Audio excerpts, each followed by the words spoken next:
Chapter 1 Dead Memories. I'm in my therapist's office, the cool March air being held back by soundproof walls. Or maybe it's winter. I haven't the best sense of time.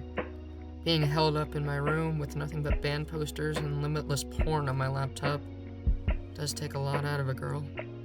I'm sitting on the couch, fiddling with some kind of Rubik's Cube. I'm not very good at it, but I keep twisting and turning the cluster of colors. As I focus on the Sisyphean children's toy, I'm tuning out my therapist. Ashley! I'm jutted awake from my focus by the familiar voice of my therapist, Corey. Even when he's trying to get my attention, his voice is soft, like the teacher you liked when you were younger telling you to stop talking about what boys you find hot and watch the movie he put on. He knows when it's a loud noise that isn't Serge Tankian's voice. It's kind of triggering.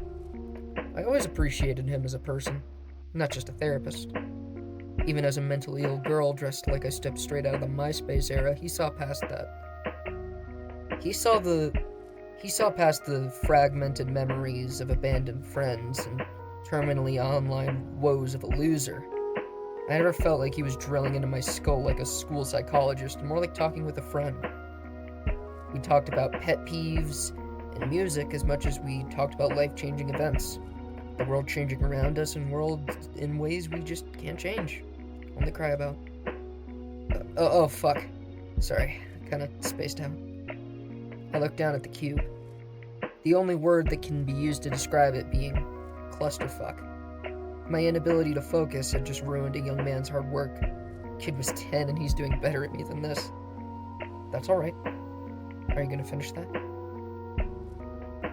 No. Well then, maybe you should put it back. I nod, leaning over and reaching my long, slender, arm-warmer-covered hand like a tree branch to the other fidgets and gizmos. Never used that many of them as a kid, being undiagnosed as a child. Corey specialized in neurodiverse and queer patients. Lucky me, I was both. So, what were we talking about? The job offer. Oh yeah, that. Librarian, right? Yeah, old dusty library, built in my dad's place. Might stay for the winter. At your dad's house? Yeah. I put my elbows on my knees, being made slightly more comfortable because of the black and red leggings I'm wearing, matching the arm warmers. Corey lets out a sigh. The brief cloud of smoke that would have come out due to the cold disappearing due to the space heater and blanket on his lap. Cozy. I can see why you're hesitant. When was the last time you saw your dad? Dude, no fucking clue. Tried to get as far as I could, but we're still in the same state. I sigh, never being afraid to curse. Thankfully, Corey didn't mind. Every time I see a redneck with a baseball cap, I think it's him. And in this hellhole, it's pretty common. Daddy would recognize me anyway. Is he gonna be there? No, if he was, I wouldn't be considering this. I don't even know if he's still living there. Fucker goes to Michigan every week to do divorcee boat shit. Corey lets out a soft laugh. He's always enjoyed my vulgar honesty, even when it's a coping mechanism. So you might stay for the winter? Sounds cozy. Kinda like The Shining, huh? Huge place. Why do you think that? Because I don't want to go there. I don't even want to get up in the morning, but some feeling inside me is telling me to do it. I'm scared of the place, if we're being honest. Could be nice. Big house, snowed in. Think you'll do it? Probably. Not like I got better shit to do. It would be a good party location. And who would I invite? I laugh with the kind of self-deprecating humor I've always had. Fair point. I think you should do it. Yeah, I don't want to be in my apartment right now anyway. Isn't your ex-girlfriend still there? Yeah, shit lasted less than a week. Did she do anything? No. I love her, even now, but I can't do relationships when I don't even have something to live for the next morning. I guess you have a point. So you're gonna go? Fuck it. Might as well. I'm glad to see you taking this risk, Ashley. Just hope I can get some sleep there. Yes, well. Corey was interrupted by his basic iPhone alarm, like a different version of his father saying just suck it up to his kid, a slap in the face. Well, Guess I'll be going. I'm afraid so. See you later, Ashley. Later. I grab my handbag decorated with punk messages. The only good Nazi is a dead Nazi. Kill all pedophiles. As I think about how depressing it is we live in a reality where that's controversial, I catch a quick glance at the mom in the waiting lobby standing with her kid.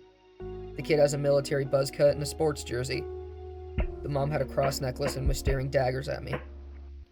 I could feel the small town judgment on an alt queer girl, crushing, suffocating, but all too familiar.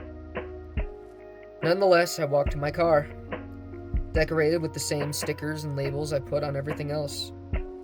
It looks like somebody scribbled the word Fagoat into the dust in my rearview window, in between the pentagrams and the pride flag stickers. I roll my eyes. Of course. I'm more mad they spelled it wrong. I won't even bother wiping it off. It might be a slur, but it's not wrong. I step in the car and pull out my phone. Notification on Instagram. I opened it. High school friend is banging a new boy toy. A mass shooting. Supermarket closing. Hate crime. Another mass shooting. Some game journalist complaining about something. I roll my eyes and turn on some Spotify. My personal playlist combining hyperpop, metal, punk, 2000s pop. Nothing new.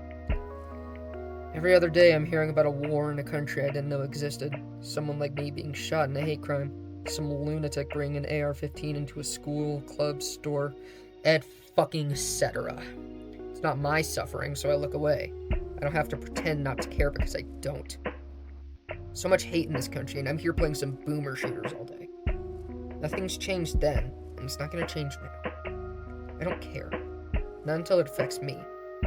But I feel like I should due to some kind of societal morality deep inside of me. Some kind of deep denial of human nature, but I suppress it. I suppress my sadness at the state of the world. My anger.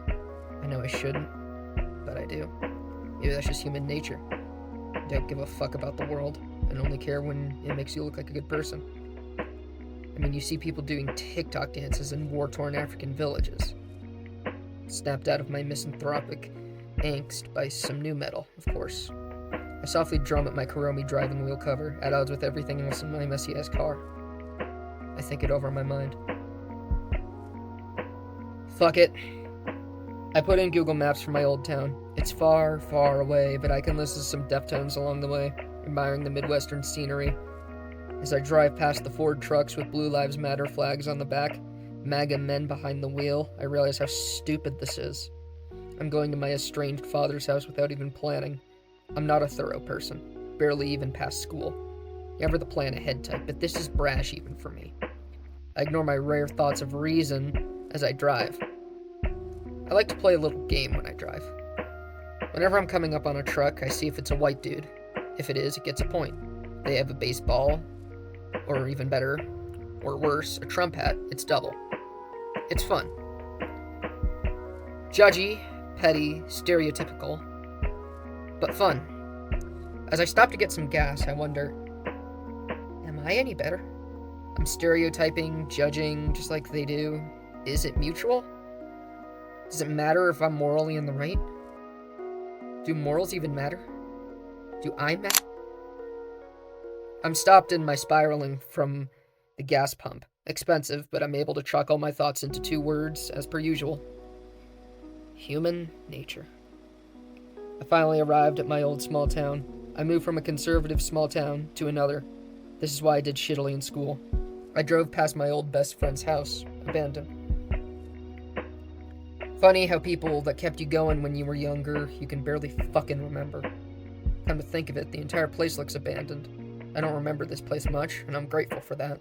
But the whole place is run down. I think it over briefly, then it hits me. It's a mountain town. Always has been a tourist trap.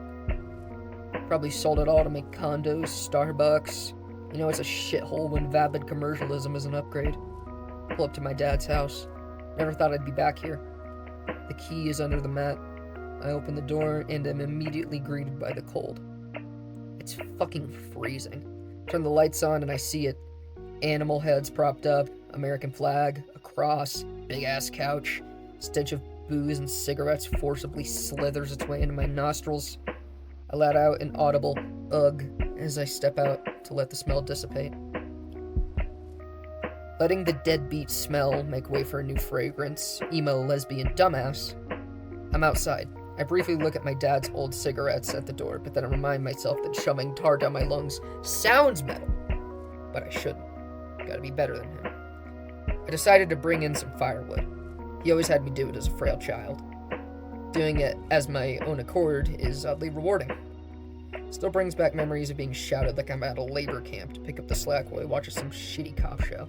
Sure, if he had a whip, he'd use it too. I bring in some logs, putting in the usual spot I did a decade ago.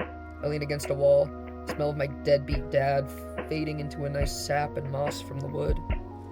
I look at the wall and notice a thermostat. He always made me bring in wood.